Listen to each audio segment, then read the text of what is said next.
20व्या विद्रोही साहित्य संमेलनाच्या पहिल्या दिवशी विद्रोही विचारांचा जोरदार जागर पाहायला मिळाला. पॅन्थर कवी नामदेव ढसाळ यांच्या कवितेवर आधारित भय्यकराच्या दरवाजात कोण या संगीत नाटकाचे सादरीकरण लक्षवेधी ठरले. सामाजिक अन्याय, दडपशाही, शोषण आणि विद्रोहाची धारदार मांडणी करणाऱ्या या नाटकाने प्रेक्षकांना अंतर्मुख केले. ढसाळ यांच्या कवितेतील ज्वलंत शब्दांना संगीत, अभिनय आणि रंगमंचीय मांडणीची प्रभावी जोड देण्यात आली.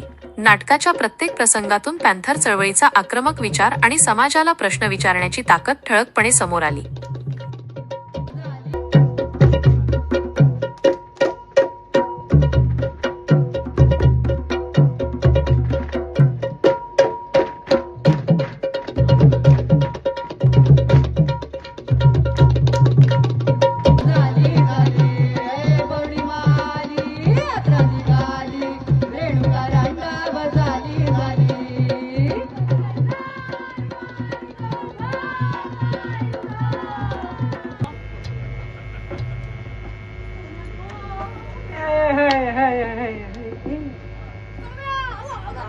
सुट्टी घ्या, सुट्टी घ्या, सुट्टी.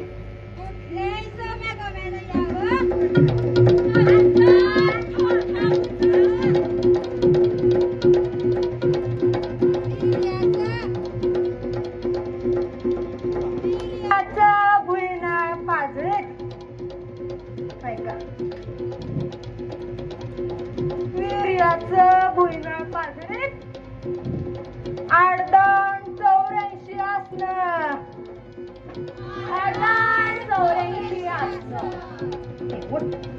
कुल्ल्यांचा हिशोब तुटते करणाऱ्या फडफडते, कुल्ल्यांचा हिशोब तुटते करणाऱ्या फडफडते. खैरे बांडे पांढरपट टक्का सगळं म्हणजे चंद्रोदय पाहिला आणि चंद्रोदयाचा अस्तमी पाहिला. रानकी पुन्हा तेव्हा लवकर बर तर बघा कसं असतंय. माणसाला 2 हात 2 पाय. नामदेव ढसाळ यांच्या कविता संग्रहावर आधारलेलं संगीतमय नाटक या ठिकाणी आता संपन्न झालेलं आहे. 20व्या विद्रोही साहित्य संमेलनाची या नाटकाने आज सुरुवात झालेली आहे. नामदेव ढसाळांच्या ज्या कविता आहेत त्या जागतिक कविता आहेत, वैश्विक कविता आहेत. आजच्या या नाटकाच्या माध्यमातून नामदेव ढसाळांच्या या कविता पुन्हा एकदा जिवंत झालेल्या आहेत.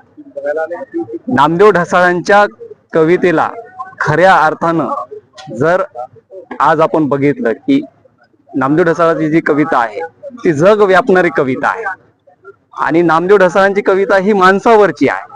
नामदेव ढसाळांनी प्रत्येक व्यक्तीला महत्व दिलेलं आहे. मग ती वेश्या असो, तो हिजडा असो, तृतीयपंथी असो की जात व्यवस्थेमधला तो शूद्र असो, प्रत्येकाला नामदेवनं आपल्या कवितेच्या माध्यमातून जगाच्या पुढं आणि केंद्रस्थानी आणलेलं आहे. त्याच नामदेव ढसाळांच्या कविता संग्रहावर आधारलेलं हे नाटक आज या ठिकाणी संपन्न झालेलं आहे. नांदेड जिल्ह्यातील संपूर्ण आंबेडकरी चळवळीतील शाहू फुले आंबेडकरी विचारांना मानणाऱ्या लोकांनी भरभरून असा प्रतिसाद दिला आणि नांदेडमध्ये हे नाटक हाऊसफुल झालेलं आहे.